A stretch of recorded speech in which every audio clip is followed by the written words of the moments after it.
So let's go back again. And lost. Like, now we have to sit here for 6.5 minutes trying our best. Can I be honest with you guys? That sucks.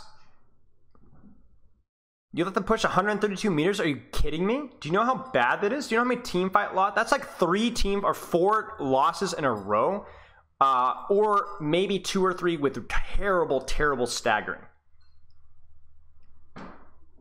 You've done nothing but lose for 3.5 minutes. Now, I know what you guys are saying, just in the game. But where do we draw the line? Escort. Somebody caps Escort with 4.5 minutes, 5 minutes. Do we just call the game? Same thing goes with Hybrid. Do we just call the game? You're down 1 round on Koth.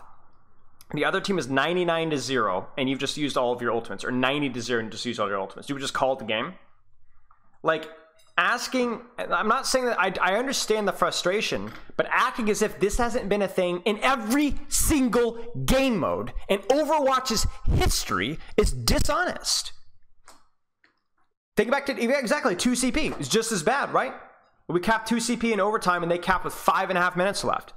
This is a part of Overwatch, right? You get full held on, like, let's say you're playing Gibraltar, right? And you get full held on early second, right?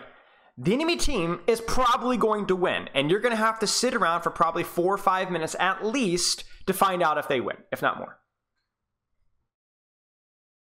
So I understand the frustration, but this is not exclusive to Push. This is Escort, Hybrid, Koth. 2 CP was horrible at it, is knowing that you probably have lost because you really crapped the bed for a bunch of team fights in a row. Well, sucks to suck. That's how it is. Push is no worse than end of the game mode, in my experience. To win, but we just... And by the way, Push has a tendency to be, the one negative thing about Push is actually the opposite of the point here, where you can have a massive advantage, but it's easier to snowball and lose based off of the respawn advantage and the overtime spawn. It's actually, I would love to see the stats because my gut feels like that Push is losable more often when you have a massive advantage than other game modes because of the way the respawns work. Just won't be able to. Push is absolutely the most unbalanced game mode in Overwatch right now, and I'm not sure why it's in the game. A lot of streamers are noticing how quickly the game becomes one-sided, but why is that? What was it about that point in the fight that told Super that he was definitely going to lose? Well, I have a guess. Well, it's because of this, because of how far the other team has gotten. The enemy team made it to 132 meters, and now in order for Super's team to win, they needed to make it the 132 meters to the center, plus the 132 meters back through the opposing side. Well, yeah, that is the core mechanic of the game. It is the only game mode that requires one side to do extra work to win the game. To show exactly how much, in this game, the enemy team held Jason uncontested for 2 minutes and 7 seconds to get to 132 meters, and then Super's team took 26 seconds to get back to the center.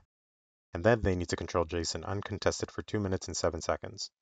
But those 26 seconds where they had full control of the robot, but they made 0 progress. But that's the same thing with Koth.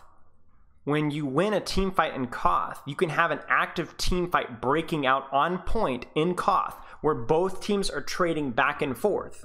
But because one team won first, their percentage is ticking up while the team fight is happening on. You can win a team fight in Koth and lose percentage because the enemy team was controlling the point during that team fight.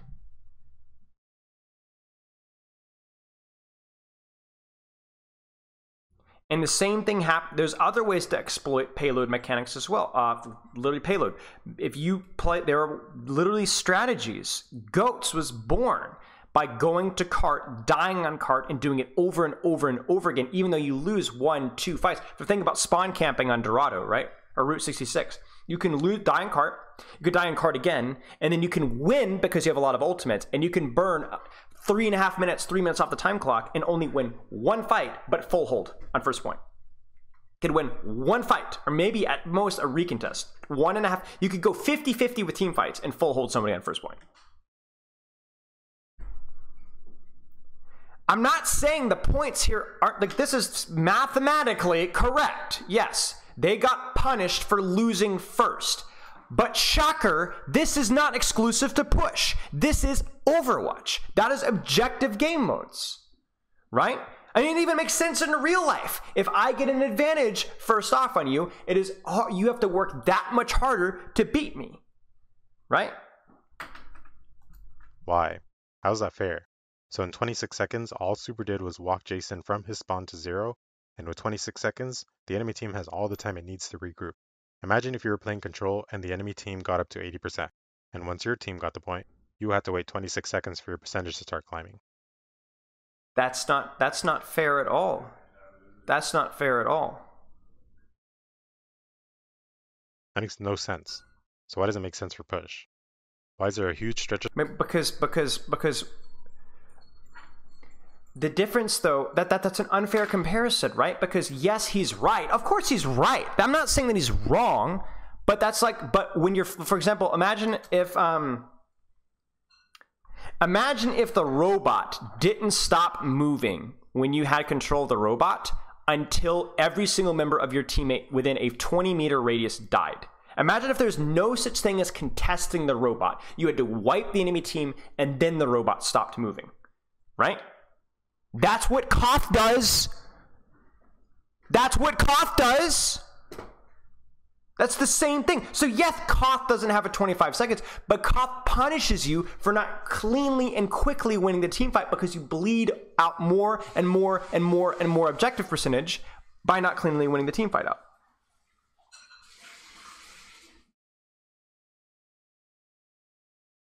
The chance for a comeback should be more possible. I mean, I guess, but that's... I don't, it's the same thing with Koth. Winning first fight is so important in Koth because you get the positional advantage that snowballs to the rest of the map. I don't... You can nitpick aspects of push, but this seems like such a weird aspect to nitpick. Climbing. That makes no sense. So why does it make sense for push? Why is there a huge stretch of time where you're in control but make no progress? And the more distance the lead has, the harder it is for the losing team to flip the game. But he walked back once to the center. But it happened multiple times. Multiple times where Super's team walked back to the center, and they got no credit for the time they were controlling Jason. And this wasted time is made even worse when the losing team isn't at the start, but did manage to push Jason into enemy territory.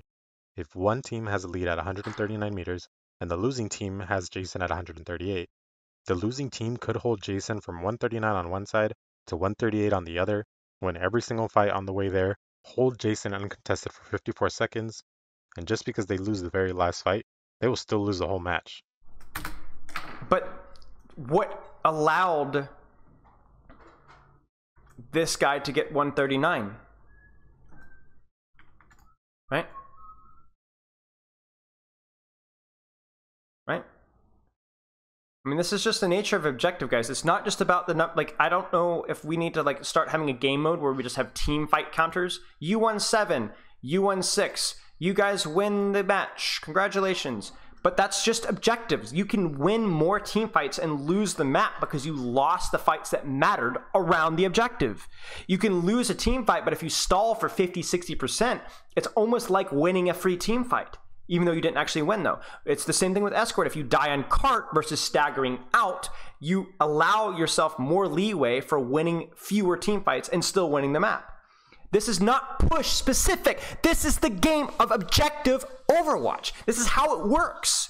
You don't automatically get to win because you won more team fights. That's not how any game mode in Overwatch works. We just talked about 2CP where you could win 2 team fights and it doesn't matter if you lost, but if you win 2 team fights, you go. Or in 2CP it was even worse because you could win the team fight, but because you didn't win it cleanly, it got stalled to eternity and then you'd end up losing it. No. Up to 54 maximum. I understand his point, but that's just objective. It's not about winning the team fights only. It's about winning the team fights that matter.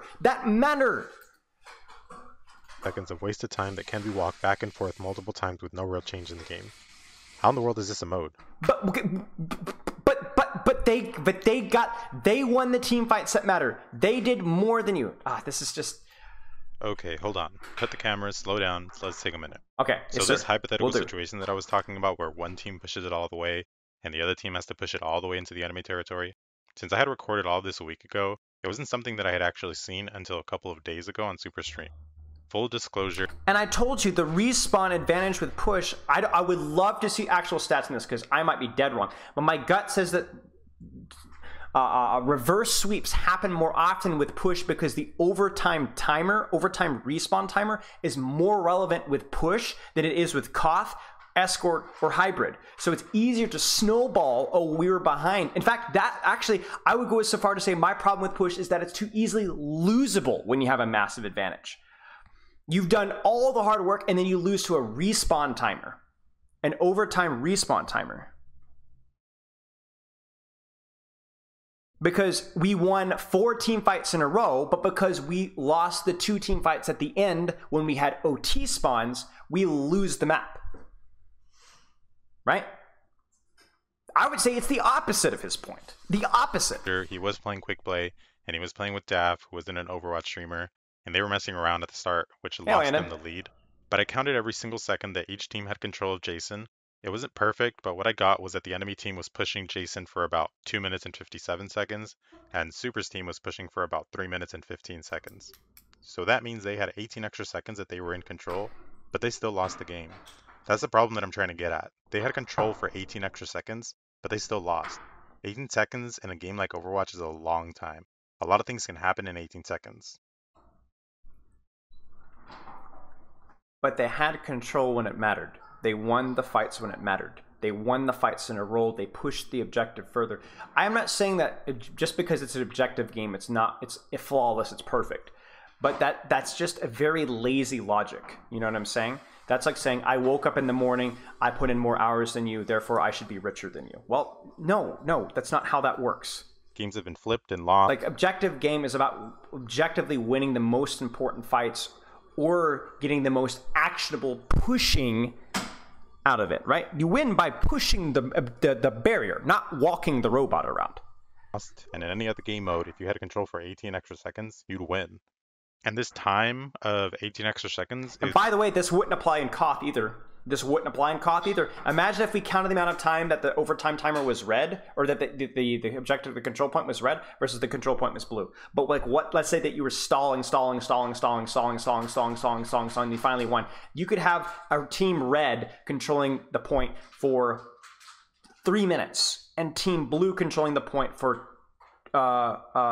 2 minutes, and team red would lose because of the way the stalling would work and the contesting would work.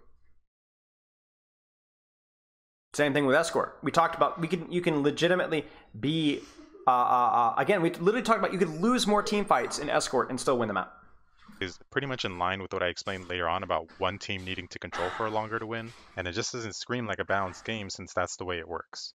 Even some of the commentary. My problem, by the way, is not that his nitpicks with push. I think if I were smart enough to sit and think about it, I could probably come up with some ideas to make push better, whether it's robot speed or objective speed, or maybe adjusting the respawns or the length and things like that. There's definitely things you could do. I'm not saying push is flawless. I'm 100%, I understand. But this is just stupid, awful, and imbalanced. And the reasoning behind breaking it down and nitpicking it is lazy, in my opinion. It's not accurate. Super said, which I'll play in a second. He knows, and everybody knows intuitively, that something is off about this game. It just doesn't make sense. And all of this math is hopefully going to show you why. God, fucking push is so brutal. You gotta win 3 fights there to take the lead? Yes! How many fights did the enemy team win to get 115? You guys want to guess? 3! I'm just spam healing. Wait, we're gonna lose. Wait, what? I just bounced sideways. Man, this game mode is terrible. Lick my wounds. Really? Okay, super. I Cry thought me a river. people would prefer it over UCP or whatever. I can't believe you lost. We actually won Shocking respawn advantage. 2 fights there. We didn't get the lead. I'm kind of and I got the late kill on the Doom, so I don't even know. But anyway, let me get back to the rest of the video. I'll talk a little bit more about the math that I mentioned. So hopefully you're able to see that, because I just really don't think this is a good game mode, and I don't think anybody else does either. But yeah, back to the video. And I also want to point out that when the lead switches teams, this whole situation does get more complicated, but there's still a ton of back and forth and wasted time that does not reward controlling the point, regardless of who has the lead. Now I know you're screaming into your monitor, but it's balanced because you're pushing into the enemy spawn. But no, the problem with that is that both teams have that advantage.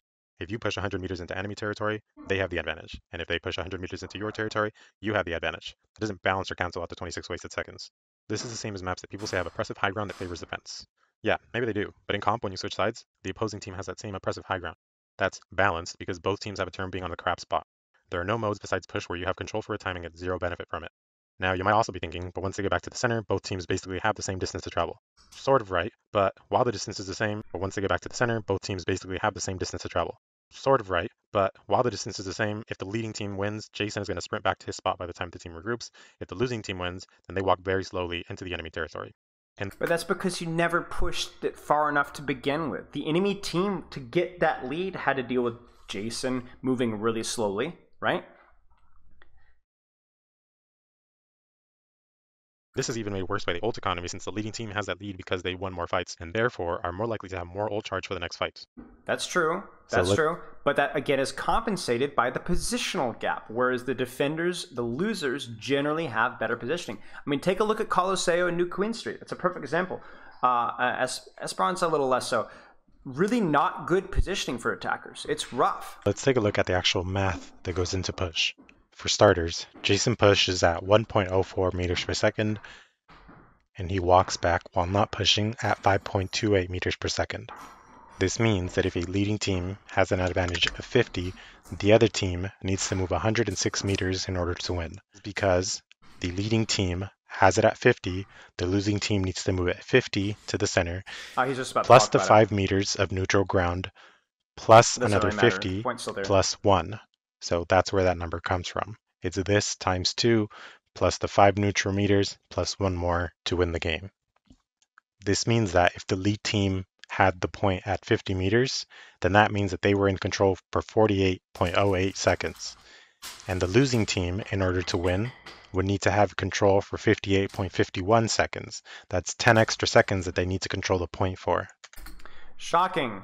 Losing tends to snowball you positioning. I cannot wait for maps, escort maps like Route 66 to be lambasted, because if you lose a fight on Route 66 second point on defense, you are screwed, because the Route 66 second point, the attackers can then take all the high grounds and off angles, and you have to actually, you are no longer the attacker or the defender. You are actually the attacker because you are having to push into enemy map control even though you're on defense. Escort, you're at a massive disadvantage of getting snowballed by losing that first fight. And the same thing goes on first point, and the same thing goes on third points. Stop treating this like a push mode only issue. Now, as this number goes up, at 100 meters, the other team needs to control for 20 extra seconds.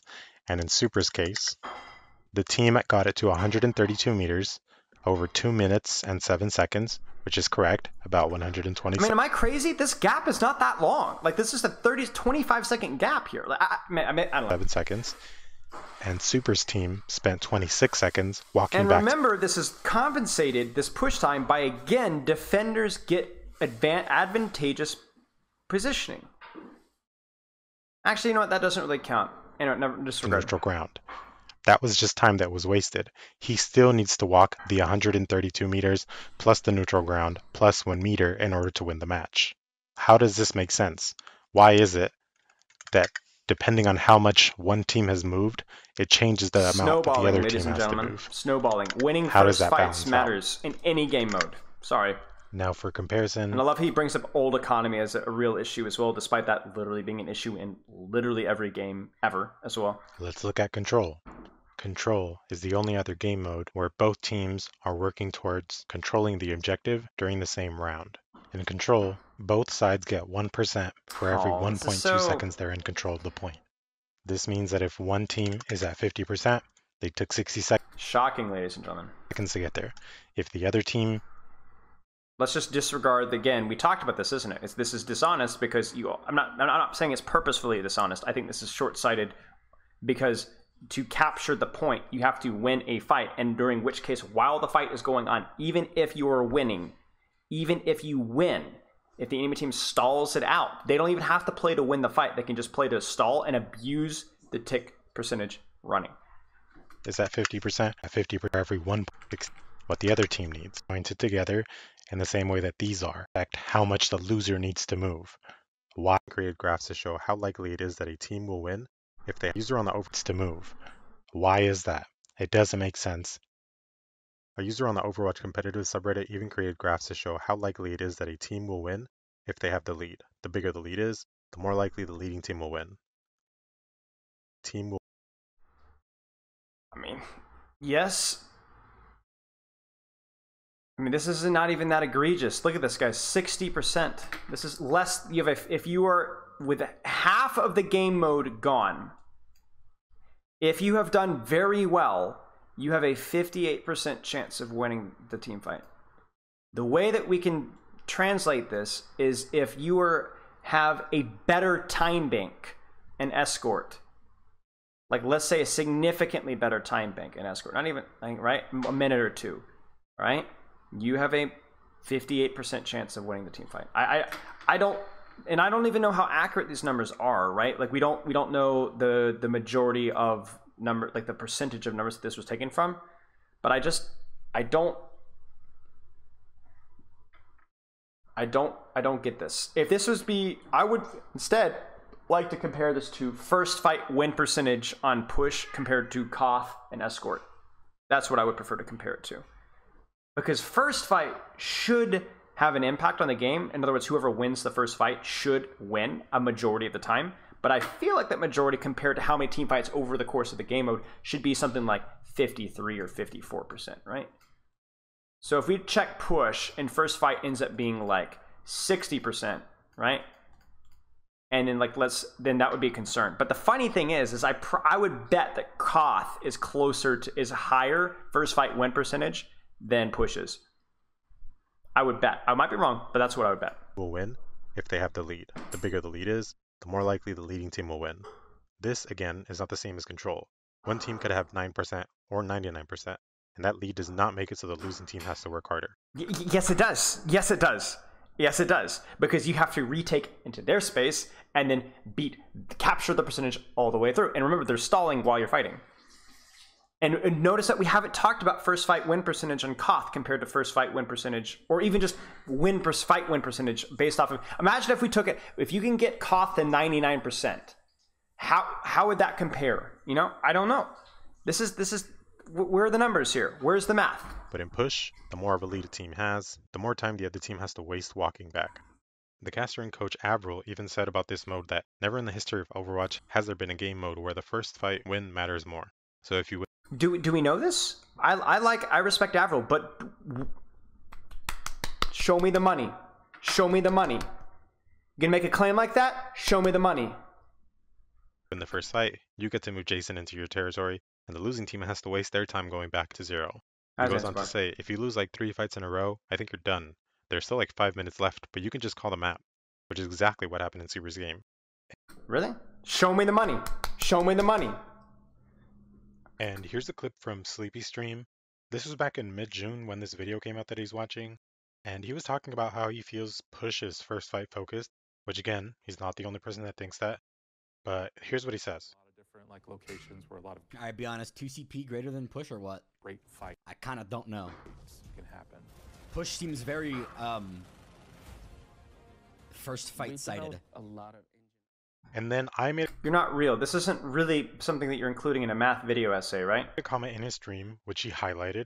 It's right here. And he continues on with his commentary. See, that's what I'm saying, chat, but like they said it with like a PhD, and I said it with like LMNOP. I don't know. Like push is so first fight dominant. If you win the first fight, you go into the next fight with ult advantage, and you already have the distance from the other team. So then you win that fight. We're repeating the same points. Now, so then leaders again fight. So. This is you've done nothing. Bounced. People have been aware that this doesn't seem like a good game mode, and I don't know how it ever made it into the game.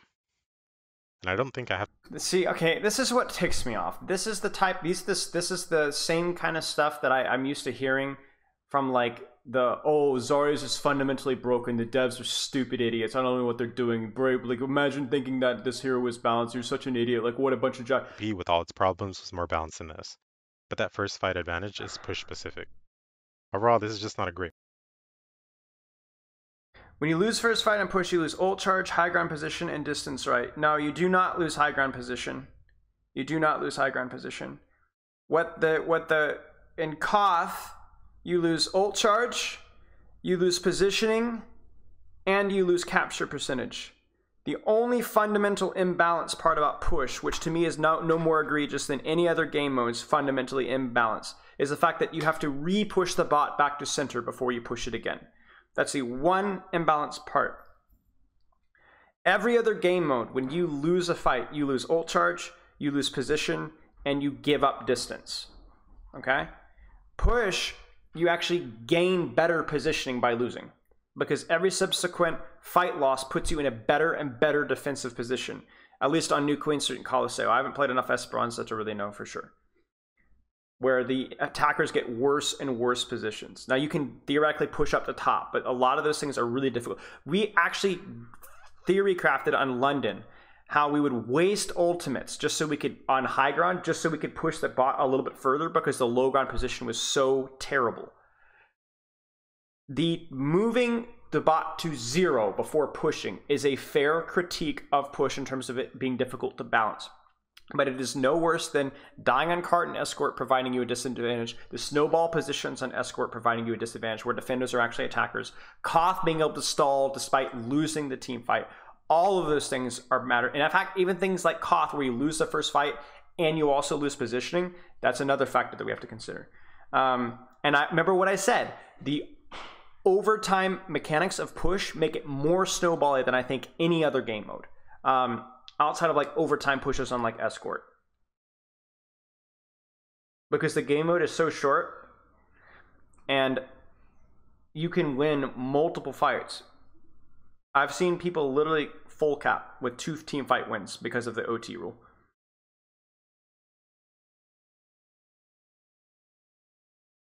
Great mode. But how do we fix it? Well, I don't know. I'm not a game designer. You can't exactly toss the whole mode. But if I had to guess, the best thing would be to make this best 2 out of 3 and make Jason zoom when pushing so you can finish a round. And if you make it to the end, the game resets and everyone's ult charge goes back to 0. And to give it a different feel, maybe they can change the skybox to morning, noon, and night, since designing 3 different minimaps like they have in Control would take way too long. But who knows? Like I said, I'm not a game designer. That's a cool idea. I mean, I think it's interesting. It would be an interesting idea to toy around with.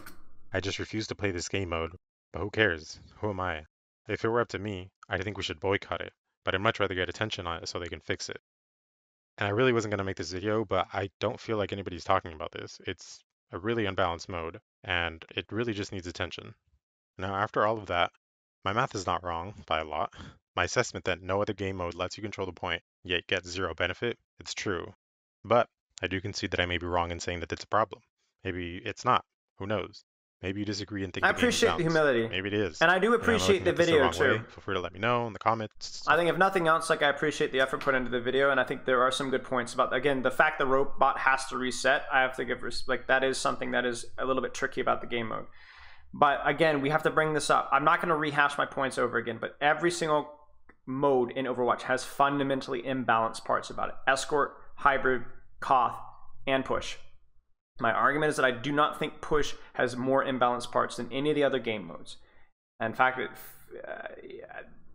the aspects of push that I find the most imbalanced are the fact that you can accrue such a giant lead and then just lose it all over one overtime push because of the way overtime spawns work. I think it's the opposite of this point. I think it's actually too easy to lose a massive lead in some circumstances. Anyway, good video.